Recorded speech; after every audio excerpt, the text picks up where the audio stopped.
alors en fait, ce documentaire, moi je ne suis pas hydrologue, à la base je ne suis pas une spécialiste de l'eau, même si c'est une question qui est vitale pour nous tous. Et en fait, ce documentaire, il est venu de lui-même. C'est-à-dire qu'en fait, quand je suis arrivée en Bolivie, à La Paz, avec Xavier, et c'est là d'ailleurs que j'ai rencontré Federico la première fois, il y a 5-6 ans, ils m'ont dit, il faut que tu viennes voir ce qui se passe ici. Après, à Cochabamba, on m'a dit, il faut que tu viennes voir ce qui se passe ici, etc., etc. Et dans tous ces lieux-là, en fait, le point commun, le thème, c'était vraiment la question de l'eau, que ce soit la pollution, le manque d'eau, l'excès d'eau, tout était en rapport avec l'eau. Alors c'est vrai que moi, j'étais déjà très intéressée par toutes les questions environnementales, mais j'avais très peur de faire ce film, puisque la question de l'eau, en fait, c'est pas facile de communiquer dessus, parce que tout de suite, par exemple, si on dit le mot bassin versant, on a perdu la moitié de l'auditoire.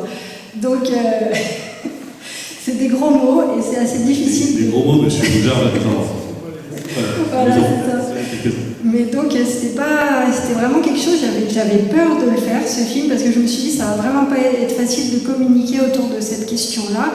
Et après, est-ce que j'ai eu des problématiques pour tourner en Bolivie, dans les différents endroits? J'ai eu aucun problème, en fait. Aucun problème. Non, j'ai rien à signaler à ce niveau-là. Alors, Federico, maintenant. Oui, alors moi je suis plus en charge des questions à Federico. Voilà notre deuxième intervenant, certains le connaissent puisqu'il est là depuis quelques jours avec nous. Federico et Caroline en a dit quelques mots pour le présenter tout à l'heure. Donc c'est globalement il va nous présenter ses activités, mais c'est le responsable d'un projet que Kinka aide depuis 7 ans qui s'appelle la Casa de la Solidaridad, Proyecto de Vida, et qui est situé donc à El Alto, que l'on voit dans le documentaire, qui est une grande banlieue de La Paz et qui a grandi, on en parlait vendredi soir, qui fait entre 1 million et 1,5 million d'habitants selon le recensement, parce qu'il y a des habitants qui repartent à la campagne pour être recensés chez eux. Mais voilà, c'est à peu près 1,5 million de personnes avec des services limités. Donc voilà, on va laisser la parole à Federico pour qu'il présente un petit peu ses activités. Federico, habla un poco de español, te va a descansar. ¿Te puedes presentar un poco tus actividades en la Casa de la Solidaridad, por favor? Muchas gracias, bonjour, buenas noches. Estoy muy encantado de estar aquí junto a Julia, junto al científico hidrólogo y ustedes, ¿no? Federico, il est très content, il est enchanté d'être avec nous tous et avec vous tous ce soir.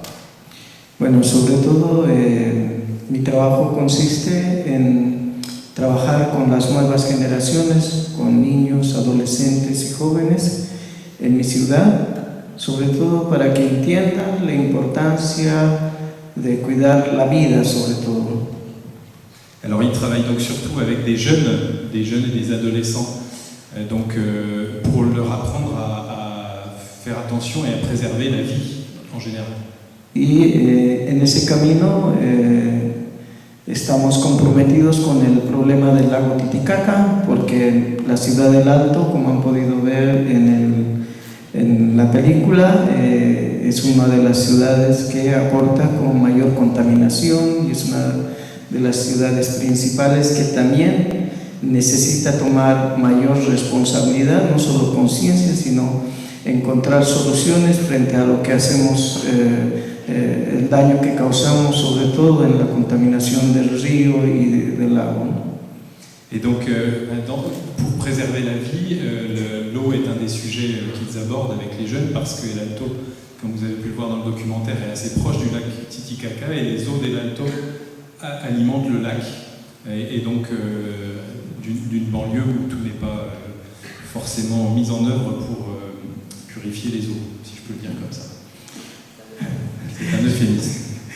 Sobre todo, hablamos muchos con nuestros jóvenes en la importancia de no ser simples consumidores de todo lo que viene a ser la vida moderna o lo que nos viene como alimentos chatarra, ¿no? Que hace daño a nuestra salud. Entonces buscamos que los jóvenes entiendan lo que nosotros provocamos al seguir consumiendo alimentos que vienen en botellas, en plástico, etcétera, ¿no? Y cómo esto afecta en las comunidades que por toda la contaminación que a veces tiramos al río provoca serios problemas, ¿no? En la agricultura del campesino.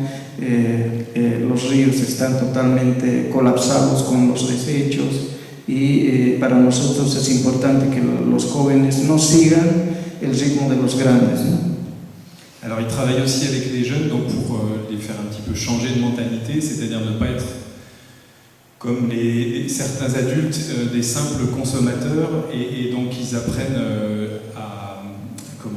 l'impact de leurs actes. Et donc ça passe par l'alimentation, de faire le lien avec la santé. Et puis ensuite il a parlé aussi des emballages, enfin de l'impact de la consommation de masse sur la pollution des eaux, mais aussi des déchets en tout genre. Es fácil ser espectador de la problemática del medio ambiente, pero necesitamos que los jóvenes actúen, se comprometan con acciones diferentes. Es verdad que el tema del agua es un problema que tiene que ver mucho con una respuesta inmediata del gobierno, pero muchas veces no se invierte en plantas de tratamiento, no se invierte en proyectos prácticos, porque el gran problema de mi gobierno también es que todo le manda a hacer investigaciones y todo está en ese camino y no hay respuestas inmediatas para los campesinos. Y para mí es importante que los jóvenes comiencen a hablar del problema, a trabajar, y una acción que siempre hacemos son las campañas, ¿no?, de limpieza.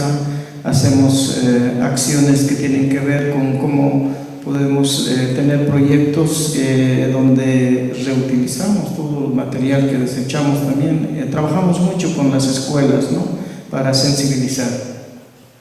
Oui, donc il travaille beaucoup avec les jeunes pour les sensibiliser en disant que sur le sujet de l'eau ou de l'environnement en général, bien sûr que le gouvernement doit agir, a des actions à mener, mais il veut aussi que les jeunes soient acteurs dans ce système-là, et donc ils mènent ensemble des actions de dépollution ou de ramassage de détritus, et aussi ils réutilisent beaucoup les matériaux qu'ils peuvent trouver, et ça se voit pour certains qui ont vu quelques photos. Vous pourrez voir ces réseaux sociaux aussi d'ailleurs, la Casa de la Solidaridad, on voit la récupération des objets dans tout ce qu'ils font.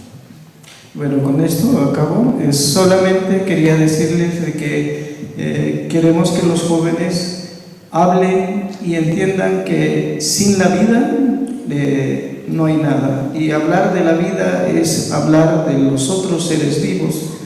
Las plantas no pueden marchar, protestar, los animales no pueden venir y exigir sus derechos. También debemos entender que no somos los únicos seres pensantes, hay seres que nos dan alimento y tanta bondad en la naturaleza, pero no hacemos nada por ellos, solo nos aprovechamos y tratamos eso de hablar con los jóvenes, ¿no?, de entender de que la vida en general necesita de este ser humano, de ustedes, de ser capaces, porque supuestamente somos seres racionales, pero en la práctica hay veces nuestras conductas son tan desastrosas y nefastas para la naturaleza que requieren de otra manera de pensar, de vivir y dejar de ver nuestros estilos con el confort, sino recuperar viejas prácticas que tal vez nos permiten respetar a los otros seres vivos, ¿no? Gracias. Et donc, alors il transmet beaucoup de valeurs aux jeunes avec qui il travaille, hein, et donc c'est notamment un respect de la vie au sens large, en disant que les plantes ne peuvent pas se plaindre, que les animaux ne peuvent pas faire respecter leurs droits non plus, et que la vie c'est tout ça, et donc il parle de ça avec les jeunes, pour qu'ils aient une conscience globale de l'importance de la vie. Voilà. Gracias, Federico, aidez-moi. Alors,